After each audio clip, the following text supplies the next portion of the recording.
Fears are growing over the fate of U.S. soldier Travis King, who this week crossed into North Korea. While the circumstances surrounding his disappearance remain unclear, with U.S. officials saying attempts to find out what has since happened to him have yet to receive any response from Pyongyang. CNA's Lim Yun-sok has more from the inter-Korean border.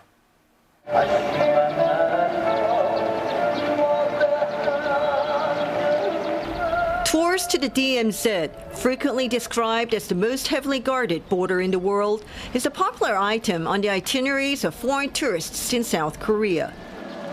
Included in the DMZ tour is to this place, Imjinga, but the most popular place for the DMZ tour is to the tourist village of Panmunjom, which is only about 400 meters away from here.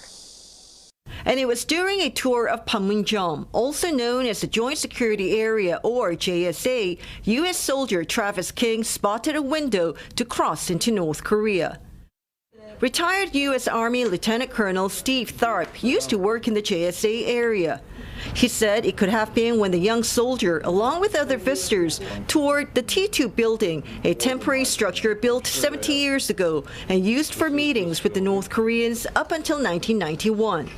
And that's the place where we've always taken tours. And so that way you can cross in to North Korea within the building, so you're not at danger from the North Koreans, and you're still under tight control. But as soon as you come out of the building, if there's a gap between the security guards, or if the guards are watching someone else, if their focus is distracted, it only takes literally a second to blast by them.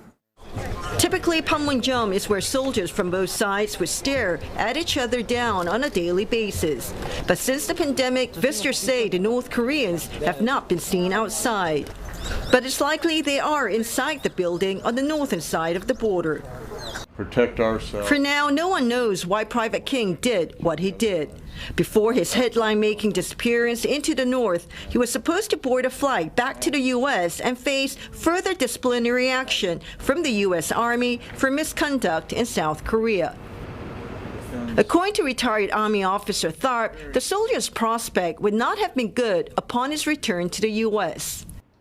Anytime you spend a significant amount of time in a civilian jail, whether it's in the United States or overseas, generally you are administratively released from the Army. We have many types of dismissals from the Army that don't come from criminal charges themselves, but this was one that he was facing when he went back to Fort Bliss. All tours to Panmunjom have been suspended since Tuesday, but the fate of the U.S. soldier is on the minds of many tourists here. I said like maybe he's working for North Korea, I don't know, like I thought like that, but I don't know. It's a bit interesting. We will see what's the story behind that. Well, it's very shocking to hear that someone would do the reverse of what a lot of people would choose to do.